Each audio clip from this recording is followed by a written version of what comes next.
Hey guys, welcome back to UpClick. In this video, I'll be showing you, we discuss with you how to see your card number on Google Pay.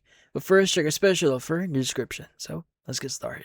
So if you want to see your card number inside Google Pay here, well, there are a few things that you may want to do. So the first thing you want to do is we want to see if it's actually possible. Now the thing with Google Pay here is they implemented a bunch of security features here so that your account will be protected. So in this case, some features or some information may not be visible.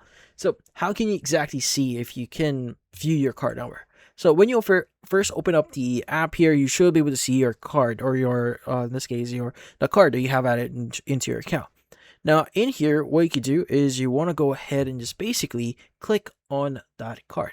Now once you click on it, it will give you a bunch of details about your card. Like for example, the histories, transactions. So you want to go and click or press the card again, and that would give you this page here. Now from here, you should see the virtual account number section. Now usually under that section, you should be able to see your card number. But the thing with this one is you can only see the 4 last digits of that card.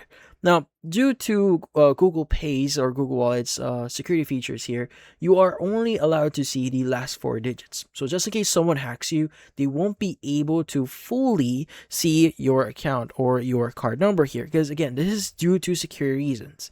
Now, if you really want to start using your card here, you can just basically enable NFC and just tap that phone into the payment terminal. So if you want to start using it. Now, if your card or your old card actually got lost, it's actually recommended that you contact your bank and ask for a replacement. And typically, if the replacement actually arrives, you could just basically re-add that into your Google or Google Wallet account and start using that instead. But that's about it. So if you found this video helpful, hit the like and subscribe button and watch our next video.